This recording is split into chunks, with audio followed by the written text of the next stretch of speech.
Hello, sports fans. This is Wilson. I just wanted to check in with you guys again to discuss a couple of things. The first being this little piece that Mark Stein put out. I think it's like he has like a Substack thing, or it's like a newsletter that he sends out to people that you have to subscribe to. And he puts it out, and he's talking about LeBron. And basically, I don't think he really had any inside information or any sources, giving him any information. It was more just like an opinion piece. And he was saying that he thinks LeBron, the way it's looking right now, in his opinion, it's looking like the Lakers expect this to be LeBron's last season with the team, but that LeBron he doesn't really want retirement forced on him, and that he could play as many as 25 seasons. That would be three more seasons, um, uh, including the one that's upcoming. Um, and there's some other stuff in there that probably already heard about. But I mean, of course, it's all like I said, it's speculation because LeBron himself hasn't really said anything, right? Of course, there was that statement that Rich put out, and then there was a big, hoopla over that, and LeBron went to the summer league, did speak, and that was a big deal. But I think at the end of the day, uh, if Mark Stein is correct, and let's say this does end up being LeBron's last season with the Lakers, and he goes and he finishes his career somewhere else, either Cleveland or Dallas or New York or wherever it might be. Um, and I just really think it'd be pretty sad because I know the Lakers. I mean, LeBron came here to finish his career, and I know the Lakers, thought that he would finish his career here, and I think that he's already been here 7 seasons. The next one will be his eighth. And the Lakers were so fortunate to have Luka Doncic basically just fall into their lap, and that just completely changed their timeline and the way that they're viewing things. Um, and now LeBron is 40 years old, and he's kind of like, you know, I mean, you could say I don't want to say he's the odd man out, even if that's how he's feeling. But you gotta realize at a certain point that, uh, when you have a 26-year-old super duper star like Luka Doncic, and you got a 40-year-old superstar. Obviously, the 40-year-old superstar has to take a back seat, and he's no longer the priority. And I just think that and I've already said this. LeBron is kind of becoming that athlete who sticks around too long, and like we all remember Patrick Ewing with the Sonics and the Magic, and Hakeem with the with the Raptors, and if you make the cross sport uh, analogy to football, Jerry Rice with the freaking Seahawks, and it happens, man. Some of these guys, when you're that great, and you're so used to the limelight, and it's hard to let it go. Um, but I just think it would be unfortunate if LeBron, at the, like I said, bro, he came here to finish his career, but he just won't. He just won't. He won't stop. Like he won't. He just keeps playing and playing and playing, and he's not happy. Like I said before, really, he should be like, it's like when Kareem was at the end of his career. You know, those last few years, Kareem, took a back seat, and the Lakers changed the way that they played. Previously, Kareem was the half court. Kareem was the first option, And then in '87, they switched things up, and you know, of course, the fast break, which the Lakers were known for, that was always Magic, Byron and James. Before them, Norm or Jamal or whoever else. Obviously, whatever, Coop running the floor as well. And um, remember by in '87, I think I eliminated, lost to Houston in the playoffs in 5 games. Next year they come back and they go, okay, we got a new game plan. Now it's going to be not only is the fast break going to be centered around Magic, Byron, and James, but also the in the half court now. Magic is the first option, and then it's James, and then it's like Byron, more quick hitting type of offense in the half court even, and then Kareem is the fallback option, and when they need him, they can still go to him. And if you saw Game 5 against, I'm sorry, it was when that was Game 6 against Boston in '87. Kareem had 32 points, and then in Game 6, I think against Game 6 or 7 against Detroit the following year, when they needed a basket at the end of the game, they went to Kareem. I think he got fouled. I don't really remember, but it was still that he was still that unreliable when they needed him. And he just accepted that he was older, and now it was Magic's team 100%, whereas before they had shared the team. And he accepted that because he was 40 years old, 41, 42 years old. And obviously, you can't be the man forever. And he got 2 more championships out of that. He made the finals of last year, but injuries to Byron and Magic.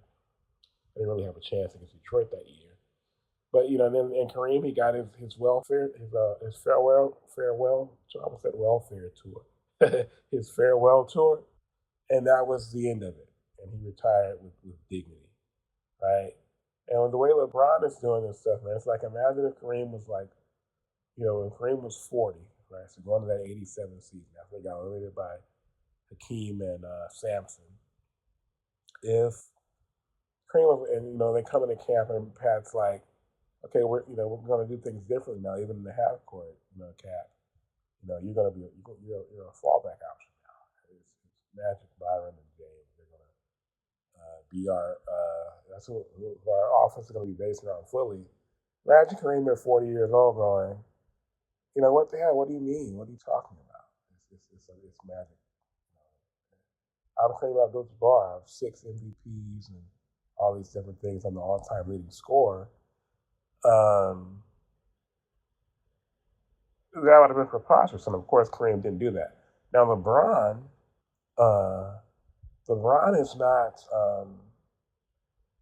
LeBron is. I don't think it's the basketball aspect of it that bothers LeBron. It's just the fact that they've shifted the focus from LeBron to Luka. Basically, they're kissing. Whereas before they always kiss LeBron's ass. Now they're kissing Luka's ass, right? And LeBron, it seems like he doesn't really like that. I read that was it, that perhaps it was because they didn't offer a contract extension, which is why he was upset. But what do you call it? Said Rich said that they didn't ask for one.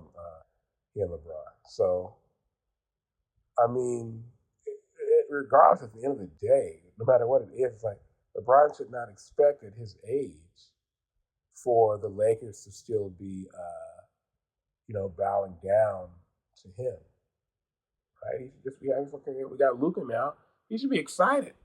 It's a pretty darn good Lakers team. The roster that they put together. I don't care what the haters say. It's a pretty darn good roster, and LeBron should look at it. And LeBron should go, heck, man, I get to play with Luka Doncic and still Austin Reeves. We got DeAndre Ayton. We got Marcus Smart. I mean, there's really, honestly, there's not many. I mean, to make $52 million and play on a team like this, LeBron should be ecstatic. right? I mean, they're going to have a chance to compete in the West, and he's still not satisfied. Uh, but you know, it is what it is. Man, I just think it would be unfortunate if you know, he decided after this season that this wasn't enough, and that he wasn't going to finish his career. Even though he came here to finish his career, that's the point. He came here to finish his career, and then he's sticking around so long that even that seemed like it's going to be a change in plans, and it really shouldn't be that way. You know, he should just be he should just be like, okay, now I get to play, second fiddle, to Luca, and then after this season, obviously the Lakers aren't gonna be looking to, have him at $50 million anymore. But whatever they can take him at a reduced rate, it allows them to still have, financial flexibility. That's something that LeBron should be interested in. I know the Lakers would be interested in having him in that capacity going forward. Uh, so, but I don't know. I mean, again, but Mark Stein said it was just conjecture, speculation, right? You don't really know, but I mean, obviously Mark Stein is a respected guy in the business, but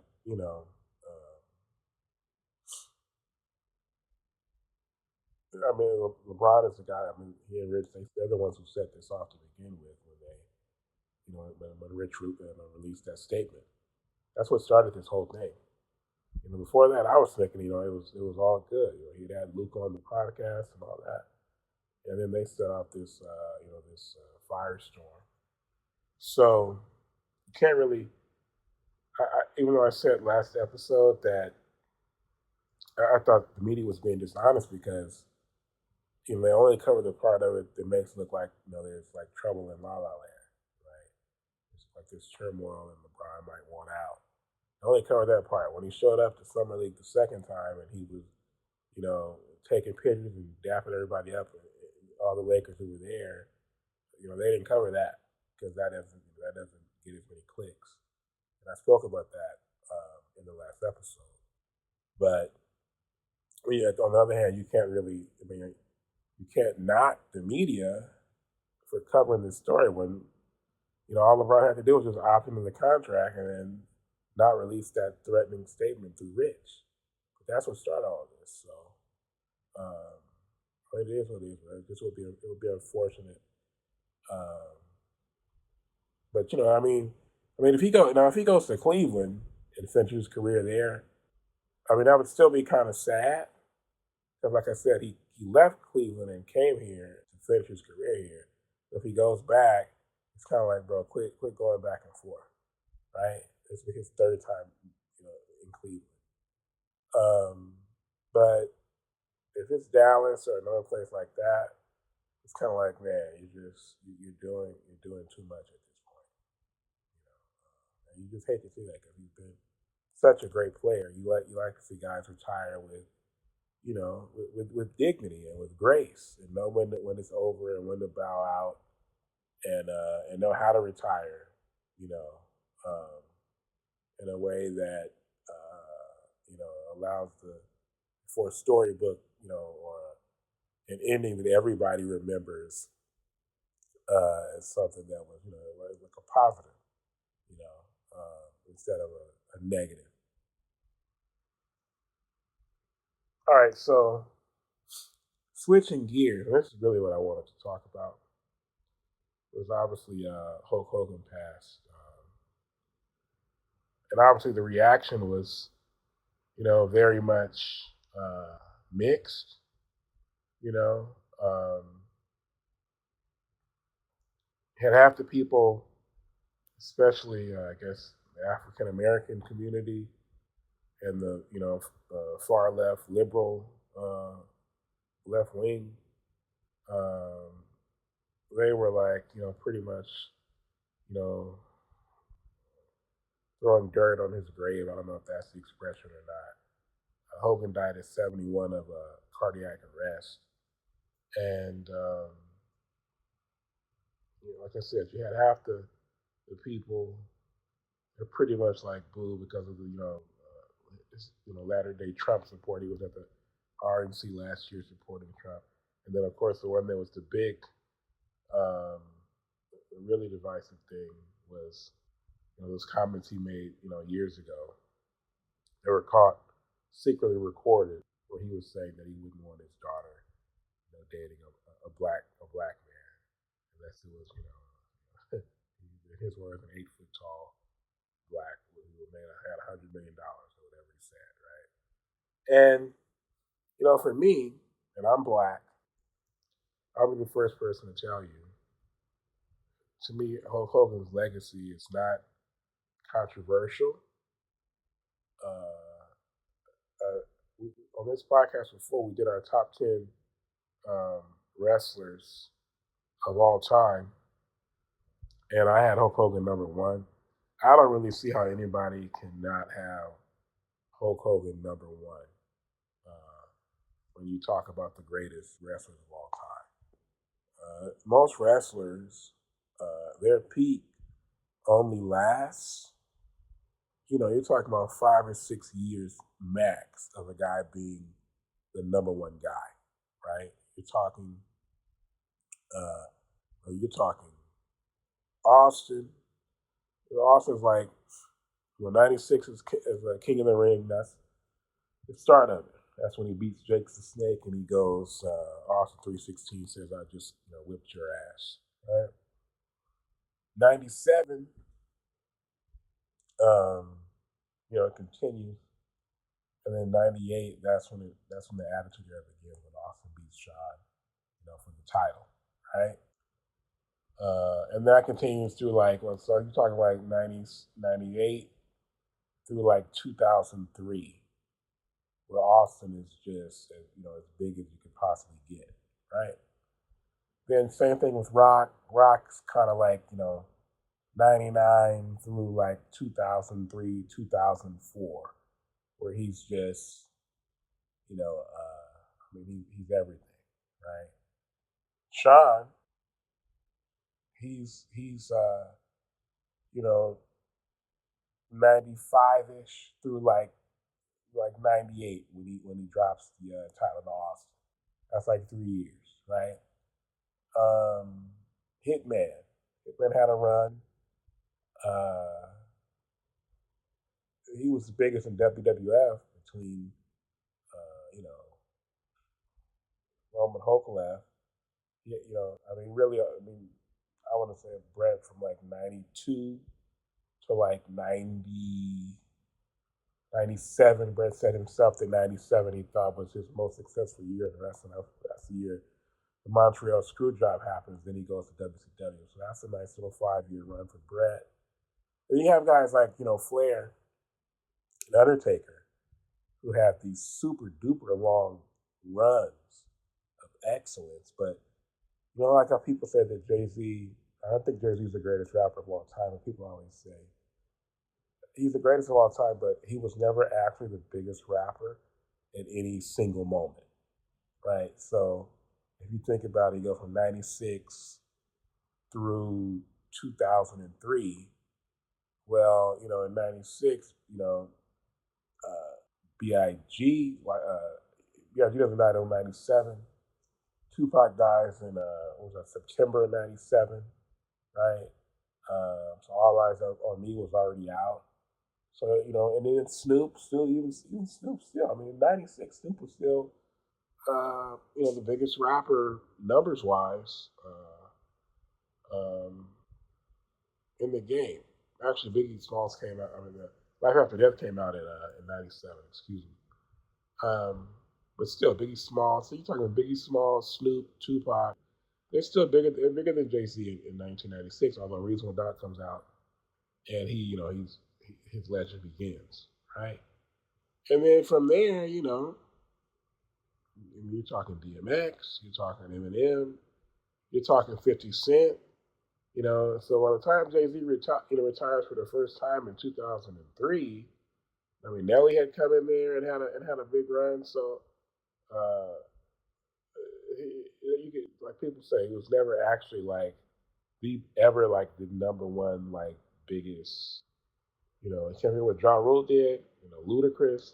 Not saying that every single one of those guys was bigger, but Jay Z was just always like people. Some people say the same thing about Kobe. That Kobe was never the best player.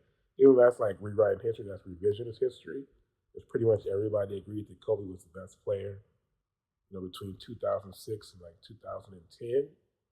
Um, and people will say that about Kobe too, even though I disagree.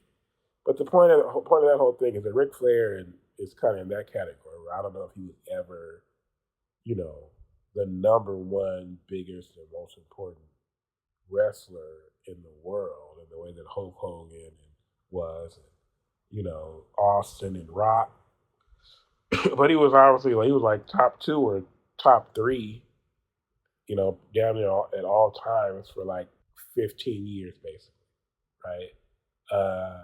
Same thing with Taker, right? Taker had a hell of a run, but was Taker ever the number one guy? I would say he wasn't. Incredible career. He's in the top 5 or 6 all time as his Flair, but and I have Flair Sam. My top six is uh, my top three irrefutable in my mind is Hogan one, Flair two, and Austin three. And then you have Sean. I normally have Sean four, and then 5 or 6 is Rock or Undertaker, in whatever order, right? So that top six to me is hard to dispute. But Hogan, right? We're talking 84. He was the WWF title for the first time in 84, right? He leaves WWF, I think, in like 93. He gets to WCW in like 94, right? 95, that's when the heel turn happens, right? So you're talking about somebody who had already been on top of the game for like, 10 years of Hulkamania. And then in 95, the guy goes and turns heel and does it in a way that, I mean, that's really never been, I don't think it's ever been. What Hulk Hogan did as Hollywood Hogan, I mean, it just showed his range as a wrestler. It's kind of like how Robert De Niro, he did all those dramatic roles to start his career, and then he did Meet the Parents, right? And I know he done Midnight Run. I never seen Midnight Run, but it just goes to show, you know, like I said, his range as an actor, and that's what Hogan had as a wrestler. I don't think there's anybody. I don't know if there's any as, as great as Rock was as a heel and as a face. Guys like Triple H and Flair and all these guys. I mean, they all did it at different points in their career. They had to go. They had to do both at different points in their career. I don't know if any of them ever did it as effectively as Hulk Hogan did it, because a lot of times what would happen is really basically the when you talk about Rock, you talk about Stone Cold, you talk about Flair, you talk about uh, any of those type of guys like that in that category. Um, the difference between them as a heel and a face was pretty much. I mean, they were pretty much the same guy, but they would just be more evil, and they would when they would do their promos, they would insult the fans and stuff like that. And that was the only difference, basically. But outside of that, their character, their gimmick didn't really change that much. But Hollywood Hogan was completely different almost from the red and yellow Hulkamania Hogan. You know, I mean the speech patterns and the phrases to brother and stuff like that. But in every other way, I mean, the way he looked and the way he would the way he would carry on, it was different. You know, and I just thought that was amazing. And that for him to basically hit this second prime like that. It's kind of like if LL Cool J. Like, most rappers are saying that's why people like Drake is so great because Drake's run at the top has been so long, and those rappers only have like a 5 year run at the top. When they're at the top of that, like the second longest run anybody's ever had at the top, it'd probably be at the very top. As far as the number one guy, it'd probably be Eminem had like a 5 year run. You know, Ice Cube from '88 to like '93-ish. You know, um, somebody like that. But it's hard to say. It's hard to be the number one guy uh, for longer than 5 years for pretty much anything. And Hogan had a solid 12, 13-year run. We're talking 85 to 91, where he's the undisputed number one. And then even when Hulkamania starts to die down a little, and and it gets to like around 92, 93, people start to tire of it.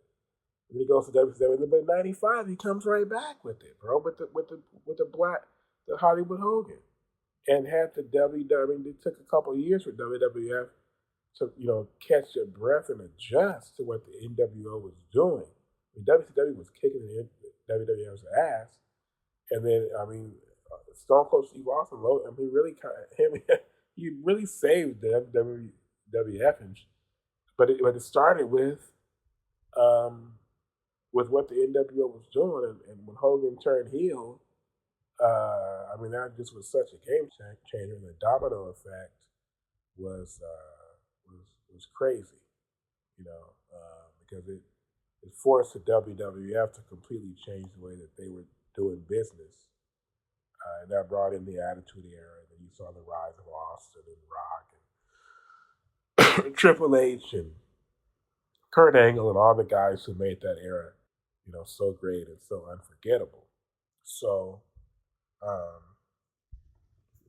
yeah, man, you can't take away, bro,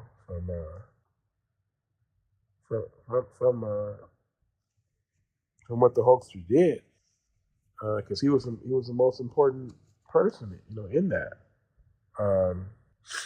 and yeah, man, I just think it's not up for debate. Who cares if he didn't want his daughter? It was caught.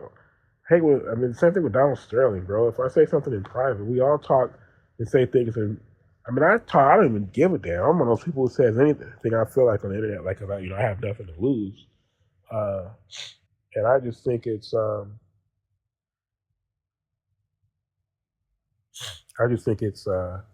preposterous to try to hold that against Hogan, something that he said in private.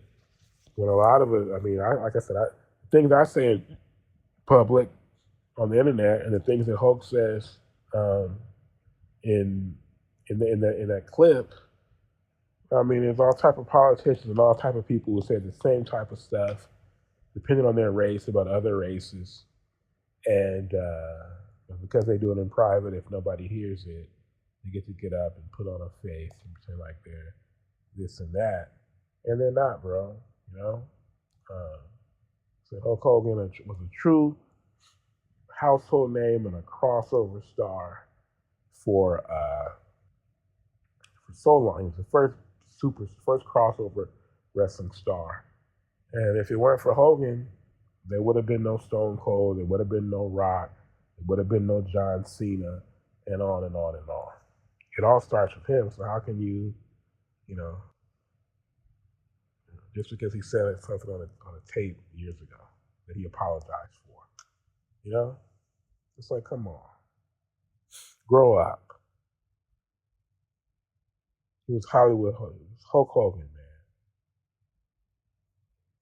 Rest in peace to the great, the legend, Terry Bollea, better known as Hulk Hogan. All right, so before I get out of here, just a reminder to hit that subscribe button next to the Complete Podcast Network, and to follow the show on Twitter and Instagram at TC Pod Network.